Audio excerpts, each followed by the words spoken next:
morning guys, it's me again, Leticia's Kitchen. For today's vlog guys, magluluto tayo ng adobo. Ayan, yung ating karne na blinans ko na yan.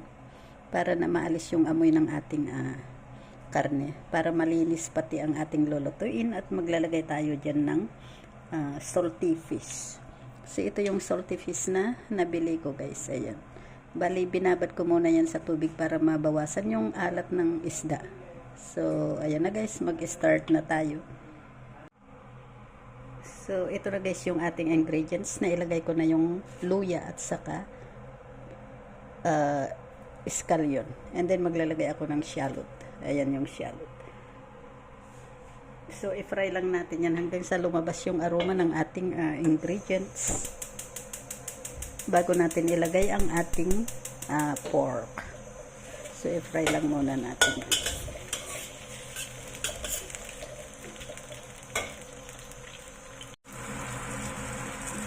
So, ito na brown na yung ating ingredients. So, i-fry ko muna sandali yung ito na yung ating salty fish. I-fry lang muna natin bago natin i-fry yung pork.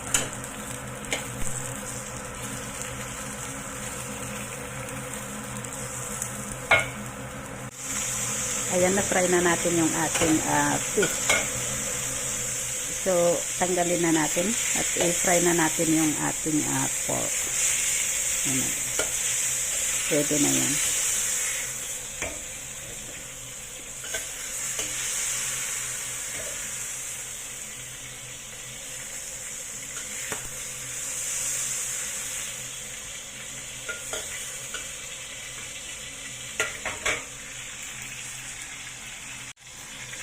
Ngayon, ilagay ko na yung pork. Ayan yung pork na blinans natin kanina.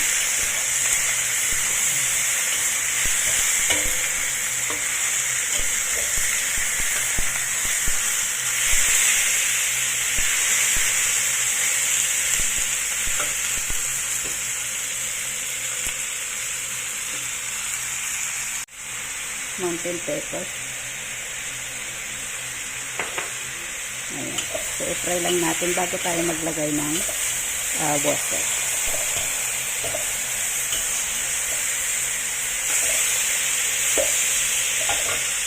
So, ngayon maglalagay na ako ng tubig.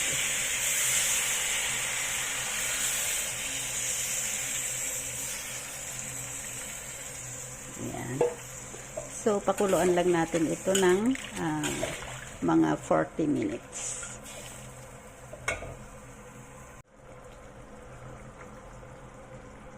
Ito na guys yung ating pork adobo with salty fish. So, ayan, luto na siya guys. Pero pwede pa rin natin bawasan ulit yung yung sabaw niya. So, ito na guys yung ating pork adobo with salty fish. So, ngayon ay ready to serve na yan. So, mag-serve na tayo. Ayan. Lagay na tayo sa ating lagayan.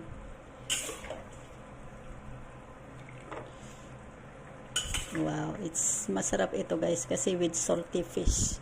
Masarap din sa adobo yung salty fish. So, try nyo itong ganitong luto ng adobo.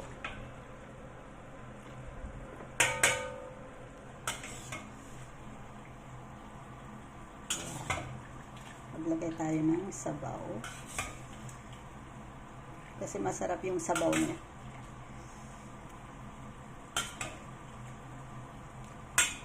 So, yan lang guys. Thank you for watching. Please don't forget to click like and share. Thank you. Bye-bye. God bless.